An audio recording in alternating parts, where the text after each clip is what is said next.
పవన్ కళ్యాణ్ గారిని పక్కన పెడితే చిరంజీవి గారిని మళ్ళీ ఎందుకు బీజేపీ ప్రొజెక్ట్ చేస్తుంది, బీజేపీ రాజకీయం చేస్తుంది? ఇటీవల కొన్ని సంఘటనలు కూడా మనం చూస్తూ వచ్చాం. చిరంజీవి గారికి హై ప్రియారిటీ వస్తుంది. బీజేపీ ఏంటి మళ్ళీ ఏదన్నా ఆయనకి పాలిటిక్స్లో రియాక్టివ్ చేయడానికి ఏమైనా ప్లాన్ చేస్తుందా? సౌత్లో లాగా తెలంగాణలోను ఏపీలోని ఎదగాలని చెప్పేసి ఆ ప్రజెంటేషన్స్లో అన్నదమ్ములు ఇద్దరిని వాడుకునే ప్రయత్నం ఏమైనా చేస్తుందా? బీజేపీ ఏ అడుగైనా వేస్తుంది. ఇప్పుడు బీజేపీ ప్రధానమంత్రి గారు చిరంజీవి గారిని పిలిచి ఆ రోజు ఇప్పుడు ఢిల్లీలో సంక్రాంతి కిషన్ రెడ్డి గారిని పెట్టారు. ఆ లాజిక్ ఏంటి? చిరంజీవి ఎట్ట కలిసి చిరంజీవి ఎట్ట కలిసినాడంటే కిషన్ రెడ్డి గారు పిలిచినట్టు, యాదృశ్యంగా ప్రధానమంత్రితో మాట్లాడినట్టు ఇవి వచ్చినాయి. కాబట్టి ఇవన్నీ చిరంజీవి గారిని పెట్టడం ద్వారా ప్రతి ప్రయోగం చేస్తుంది. ఉదాహరణకు రాజమౌళి గారు వాళ్ళ ఫాదర్ కి ఎవరికో అవార్డు కూడా ఇచ్చినట్టు, రాజ్యసభ సీట్ ఇచ్చారు. త్రిబుల్ ఆర్ సక్సెస్ అయినప్పుడు జూనియర్ ఎన్టీఆర్ ని హోటల్లో పిలిచి మాట్లాడాడు అమిత్ షా. అన్ని ప్రయోగాలు చేస్తారు. బీజేపీ పోయిందేమీ లేదు.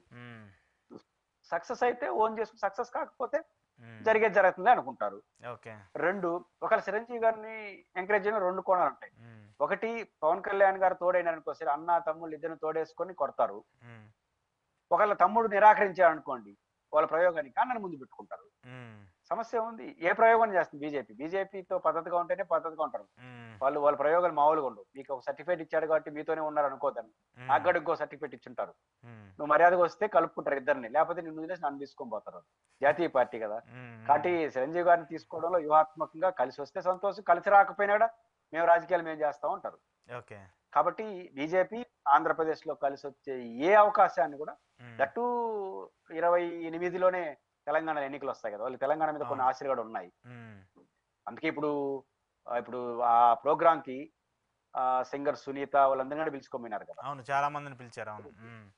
సినిమా సెలబ్రిటీ అందరినీ అంటే వాళ్ళందరూ పార్టీకి వచ్చేస్తారని కాదు, ఒక బీజేపీ అందరినీ కలుస్తుంటుంది అనే మెసేజ్ ఇవ్వడం. ఇప్పుడు సునీత గారిని పిలవడంలో లాజిక్ అదే. బీజేపీ సునీత గారిని ఎందుకు పిలిచింది? అంతో ఇంతో వాళ్ళు ఆంధ్రప్రదేశ్ తెలుగు రాష్ట్రాల్లో మంచి పాపులర్ సింగర్ ఆమె, కాబట్టి అందరూ మన తెలుగు సునీత అనుకుంటారు. వాళ్ళేం బీజేపీలో చేర్చుకోవాలి. కిషన్ రెడ్డి గారు పిలుస్తారు, వీళ్ళు వెళ్తారు. ఆ చిరంజీవి గారు వెళ్ళారు, ఇంకొక మంగిలినో ఎవరో వెళ్ళినట్టున్నారు. వీళ్ళందరూ పర్సనాలిటీగా ఉండడం ద్వారా బీజేపీ ఏదో కొందరు, వాళ్ళ పార్టీ మాత్రమే కాదు, విస్తృతంగా తెలుగు ప్రజలందరితోనూ మమేకం అవుతున్న పార్టీ. సంక్రాంతి ఇట్లాంటి వాటికి అందరూ చూస్తారు కదా, దాన్ని వివాదం కూడా చేయలేము. ఇప్పుడు మామూలుగా సునీత లాంటి వాళ్ళను, చిరంజీవి లాంటి వాళ్ళను ఒక విందుకు పిలిచాడు అనుకోండి మోడీ గారు, ఓ దీనికే పిలిచావు అంటారు, రాజకీయ ముద్రేస్తారు. ఇప్పుడు సంక్రాంతికి పిలిచినప్పుడు తప్పే ఉంది అంటారు, కిషన్ రెడ్డి పిలిచినాడు, ప్రధానమంత్రి వచ్చినాడు అంటారు. కాబట్టి ఇట్లాంటి సంక్రాంతి, ఇట్లాంటి అకేషన్స్, త్రిబుల ప్రోగ్రామ్ అప్పుడు జూనియర్ ఎన్టీఆర్ దగ్గర పిలిచి మాట్లాడాడు, శభాష్ మంచి సినిమా తీసావు ఇంటర్నేషనల్ అని చెప్పాడు. కానీ పిలిచిన ఉద్దేశం వేరే ఉంటుంది. కానీ అట్లా కాకుండా సంబంధం లేకుండా ఎన్టీఆర్ని పిలిస్తే తెలుగుదేశంలో గెలుస్తున్నారేమో అనుకుంటారు. కాబట్టి బీజేపీ ఆంధ్రప్రదేశ్ ప్రజలు ఆకర్షించే ఏ వ్యక్తిని, ఏ శక్తిని, ఏ పర్సన్ ని టచ్ చేయకుండా ఉండరు. ఆ టచ్ సక్సెస్ అవుతుంది అనుకుంటే అడుగులు పటపటపట వేసేస్తారు.